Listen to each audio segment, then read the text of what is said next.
André, Diga lá, Léo. você já foi competidor e hoje é um treinador. Tá? De onde vem o esporte na tua família? Porque, pelo que eu sei, o seu pai, que é o Gerson Dória, Correto. foi um precursor, um divisor de águas numa época que não se tinha mídia e pouco se falava sobre o esporte. Como é que é o esporte na vida da tua família e na sua? Bom, então vamos começar lá com o Gerson Dória. Gerson Isso. Dória se ingressou na Força Aérea Brasileira, inclusive aqui o teu pai era militarzão. no Rio de Janeiro. No Rio? No Rio. E teve essa vivência com atividade física, com o militarismo, que é uma coisa muito boa, uma disciplina. E era uma época da Segunda Guerra Mundial, então os americanos já estavam aqui. Usava o Rio de Janeiro e Recife como bases de abastecimento. O teu pai participou da Segunda Guerra? Ele ia embarcar, terminou a guerra. Meu pai era bombardeiro, aquele cara que ficava embaixo ali do aviãozinho, mandando bala nos caras. Ele ia para Itália, lá, ajudar a Itália. O Brasil ajudou a Itália, venceu, aprisionou vários soldados alemães ali. Era uma coisa, um conflito mundial, né? E era honrado um homem ir pra guerra, lutar pelo seu país. Hoje em dia ninguém quer ir, não. Não tem mais nada hoje. O cara não quer nem entrar, nem ingressar. Verdade. Evoluiu assim. Os valores mudou. Tem muita facilidade hoje, antigamente não tinha essa facilidade. E meu pai teve o contato com a cultura física, esse era o nome correto, Léo, da musculação hoje, do bodybuilder, era cultura física, que era cultura física, physical cultura. Já existia na América um movimento muito grande. Existia Mr. Universo, Mr. América, existia vários atletas de renome que sedimentaram esse caminho. E não existia internet, eu queria colocar isso para vocês. Não existia internet, não esquece. Era revista. Estamos falando aqui, Gerson Dória, 1945, ou seja, um pouco depois da Segunda Guerra Mundial. Tá? Só para contextualizar, Jaba, sim, a internet foi criada em 94. Tá vendo? Aí teve com o 40 e poucos anos depois disso que ele está contando aqui, tá? Caramba. Com o advento da internet se mudou, porque antigamente era tudo revistas.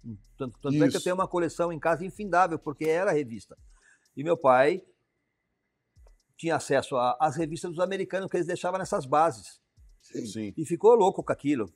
E não tinha uma academia, eu vou ali na fábrica de monstros treinar. Não existia isso. Não existia. Não havia possibilidade de você ir treinar e fazer um esporte. Na época do teu pai treinava na rua, né? Na rua ou na praia. Meu pai era Santos. Meu pai é paranaense, mas ele era Rio Santos, porque acabou a guerra. Vamos falar assim, acabou. Terminou a guerra. Entrou num estado até depressivo, com pouca idade, que eles queriam ir lutar. A cultura dessa época era tão voltada pro nacionalismo, patriotismo, a quando acabou a guerra, muitos homens ficaram sem saber o que fazer. Vagando pelos portos. Era Paranaguá, Rio e Santos. Olha que interessante essa história. Gerson Dória, com 24, 23 anos, veio para Santos, vou tentar São Paulo, porque o cara precisava de um emprego. Né? Ele acabou aquilo. E ele era militar, não tinha uma vida civil comum, né? O cara era um militar. Foi para ali, estava ali, pintava navio. Pintava navio para fazer dinheiro, pintar navio, hein? E tinha umas barras fixas na praia, ele puxou umas barras fixas, passou um casal de judeu, médicos, e olhou. Falou, você é quem? Falou, Gerson. Sei o quê? Você que pinta? Falou, quer pintar a minha casa? Mas você treina, né? Treino. E os caras com sotaque dificultoso, quem me contou foi meu pai. Então eu nomeei essas pessoas como João e Maria, porque eu não sei o nome deles. E esse casal levou meu pai para conhecer a casa. Quando ele chegou lá, na garagem, o cara tinha um material, tinha 8 pares de dumbbell e umas barras nos bancos. Americano. Judeu, europeu, fugido da guerra, médico. Porque quem teve dinheiro, Léo, fugiu da guerra antes, entendeu? Lá da Europa. O cara veio de navio e veio embora. Trouxe o que tinha. E o Brasil era Brasil, Argentina. Um berço de segurança, de né? Possibilidades. De possibilidades. E os caras estavam em Santos ali. Olhou para aquilo assim, meu pai falou assim, que ficou louco. Você quer treinar? Pode treinar. Eu posso vir? Pode. Vem todo dia. Resumindo, ele veio por 2 anos, ali treinava com ele. 2 anos treinando, e o cara pegou, falou assim, Gerson, nós temos que voltar, porque se solidificou realmente a construção da Europa, pelas outras nações, e nós precisamos voltar, nossa vida é lá. pode ficar com tudo. Caramba! Deu para ele. Esses dumbbell que tá lá na Gerson Dória hoje, quando vocês forem lá, eu vou mostrar para vocês. Ah, esses dumbbells estão lá. Eu tenho tudo isso. Tem uma balança de 100 e... O meu pai já estava 70 anos, certo? Sim. Essa balança, mas ela já tinha. Então a gente calcula que tem uns 120 anos a balança. Deu para ele, que ele era médico. Então pode ficar, porque a gente vai comprar lá. Eles tinham poder aquisitivo. Irmão, judeu, né? Que história. História do caralho. Aí, eu amo essa história. Não, pode falar. Aí ele, com aquilo ali, ele ficou pronto. Já tinha um quarto, já tinha uma estrutura, estava trabalhando, ele começou a mexer. Cara, eu vou te contar o que aconteceu. Eles se organizaram. E alguém no Rio de Janeiro se organizou e fez um campeonato no Rio. E fez um em São Paulo, em 1949, primeiro campeonato paulista de fisiculturismo. Cultura física. Meu pai primeiro campeonato da história do Brasil. Eu tenho o troféu dele lá. E tenho a documentação. E com esse advento, existiu uma possibilidade, os caras fizeram uma revista chamada Força e Saúde, que era a cópia de uma revista chamada Strength Health, do Bob Hoffman. Caramba! O cara fez alguém fez a cópia aqui e esse Bob Hoffman ele lançou pela América do Sul, Central, todinha. Então tinha na Argentina, tinha no Uruguai, tinha em Honduras, tinha várias revistas. No Brasil chamava-se Força e Saúde. Traduziu, que era aqui no Rio, a sede.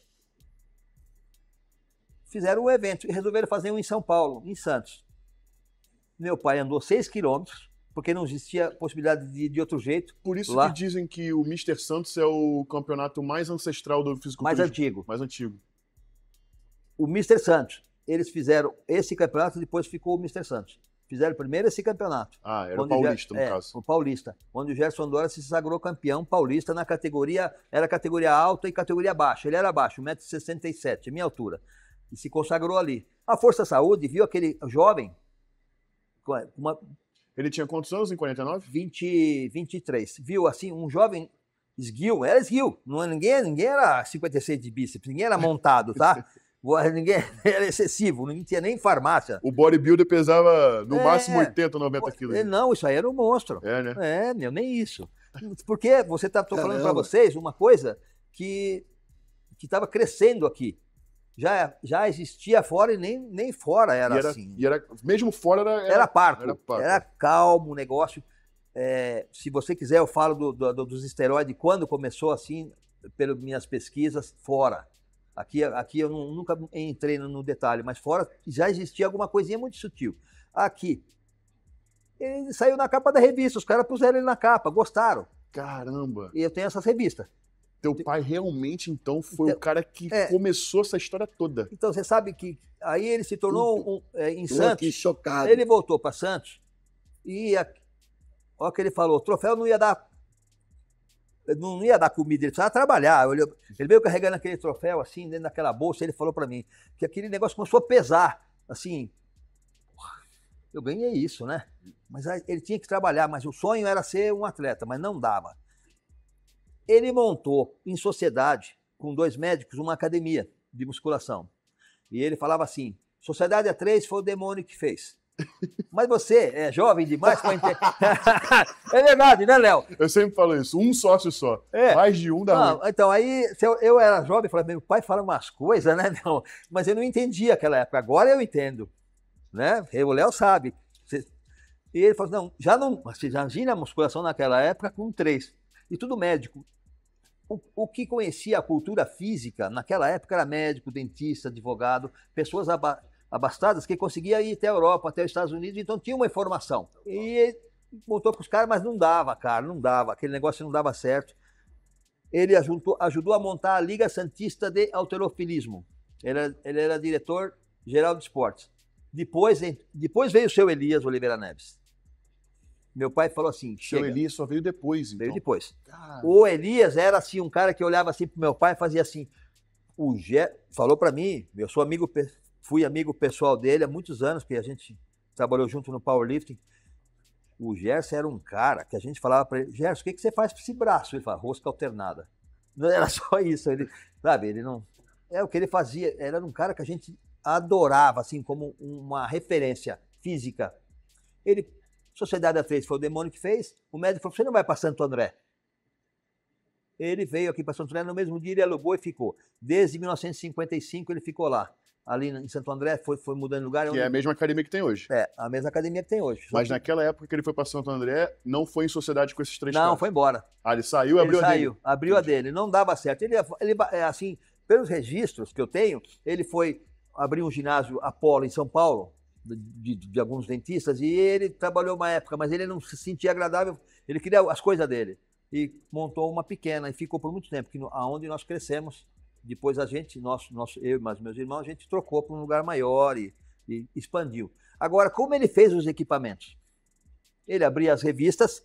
Os equipamentos foi ele que fez? É, tem lá, você vai ver uma panturrilheira lá que você vai falar, não. Eu vi que tem uns equipamentos muito antigos, mas eu não sabia que era ele que tinha feito. Ele que fez, ele olhava as revistas. Cara, é um old school total. É, o total, é o verdadeiro old school. Essa história é old school. O que o cara é um visionário, né?